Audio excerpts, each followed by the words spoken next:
Breaking news చూస్తున్నాం. తిరుపతి ప్రసాదంలో కల్తీ నెయ్యి వ్యవహారంపై నిజానిజాలను నిగ్గు తేల్చేందుకు సిట్ బృందం సిద్ధమవుతుంది. ఇవాల్టి నుంచి సిట్ బృందం 2 బృందాలుగా విడిపోయి విచారణ చేపట్టాలని ప్రాథమికంగా నిర్ణయించింది. ఈ క్రమంలోనే తిరుపతి పోలీస్ గెస్ట్ హౌస్ లో సిట్ సమావేశం కొనసాగుతుంది. ఈ సమీక్షకు టీటీడీ అధికారులను కూడా పిలిచారు. భేటీ తర్వాత యాక్షన్ ప్లాన్ రూపొందించుకున్నట్లు సమాచారం. మరోవైపు ఈవోతోనూ సిట్ బృందం భేటీ అయింది. ఇప్పటి వరకు సేకరించిన ఆధారాలను సిట్ అధికారులు పరిశీలిస్తున్నారు. డీఐజీ నేతృత్వంలో ఒక బృందం ఏఆర్ డైరీ యాజమాన్యాన్ని విచారణ చేయనుంది. ఏడాది క్రితమే ఏఆర్ డైరీలో లోపాలున్నట్లు కేంద్ర ఆహార భద్రతా సంస్థ గుర్తించింది. ఆ నివేదికను కూడా సిట్ పరిగణలోకి తీసుకున్నట్లు భావిస్తున్నారు. తిరుపతి కేంద్రంగా ఐజీ నేతృత్వంలో కడప ఎస్పీ బృందం విచారణ జరిపే అవకాశం ఉంది. టీటీడీ మార్కెటింగ్ విభాగంలో పరిశీలించనుంది. ఇక శ్రీవారి లడ్డు తయారీ పోటు విక్రయ కేంద్రాలను కూడా పరిశీలించనున్నారు. తిరుపతి ఈస్ట్ పోలీస్ స్టేషన్లో రిజిస్టర్ అయిన కేసు నంబర్ 470/24కి ఇన్వెస్టిగేషన్ కోసం సిట్ ఏర్పాటు చేయడం జరిగింది. దాని పరంగా మనం నిన్న ఇక్కడ వచ్చాము.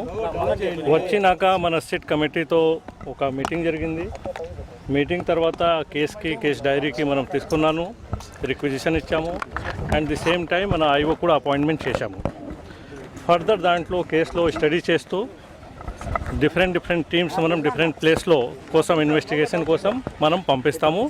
దానికోసం మన యాక్షన్ ప్లాన్ ఇప్పుడు మనం తయారు చేస్తున్నాను. సార్, ఏ ఆస్పెక్ట్స్ మీద ఈ సిట్ ప్రోబ్ ఉంటుంది? స్పెసిఫిక్ ఆస్పెక్ట్స్ మీరు ఏమైనా బ్రీఫ్ చేయగలరు?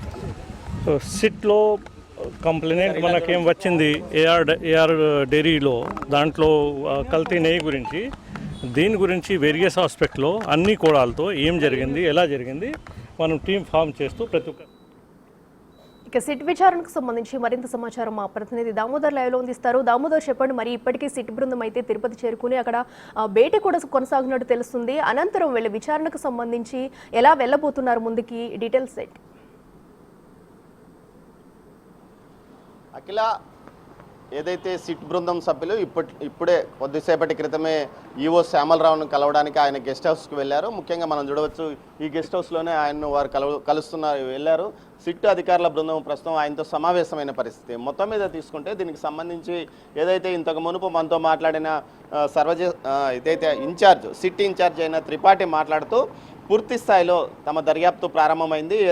ఈస్ట్ పోలీస్ స్టేషన్లో మార్కెటింగ్ ఏదైతే టీటీడీ మార్కెటింగ్ విభాగము ఇచ్చిన ఫిర్యాదును నమోదైన కేసును తాము టేక్ఓవర్ చేశామో ఆ కేసుకు ఒక ఐఓ అధికారిని కూడా నియమించామని చెప్పారు. దీంతోపాటు ముఖ్యంగా ఏదైతే టీటీడీకి సంబంధించి కల్తీ నెయ్యి వివాదానికి సంబంధించి ఏఆర్ డైరీపై నమోదైన కేసు విషయంలో ఇక తాము ముందుకు వెళ్తున్నామని చెప్పారు. ఇందుకు తగ్గట్టుగానే తమ యాక్షన్ ప్లాన్ కూడా ముందుకు తీసుకువెళ్తున్నామని చెప్పారు. ముఖ్యంగా ఏదైతే టీటీడీకి సరఫరా అయిన నెయ్యి కల్తీ అయిన విషయంలో ఏఆర్ డైరీకి పైన కేసు నమోదైంది. ఈ కేసుకు సంబంధించి ఫిర్యాదులో కూడా సుమారు 5 పేజీల ఫిర్యాదును టీటీడీ మార్కెటింగ్ విభాగం ఇచ్చింది. ఇందులో నిబంధనలు ఏ విధంగా ఉల్లంఘించారు,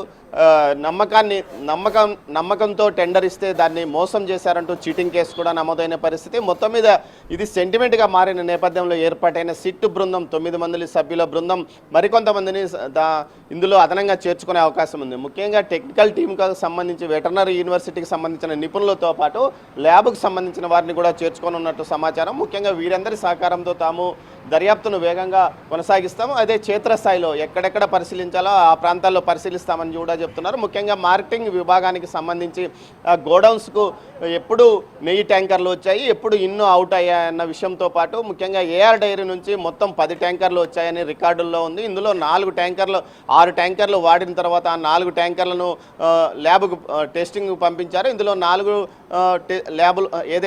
ట్యాంకర్లు కూడా పూర్తి స్థాయిలో కలుషితం, ఏదైతే జంతువుల కొవ్వుతో కానీ ఇతర అవశేషాలతో కలుషితమైనట్లు కూడా గుర్తించిన నేపథ్యంలో వాటిని పక్కన పెట్టడంతో పాటు బ్లాక్ లిస్ట్లో ఉంచారు.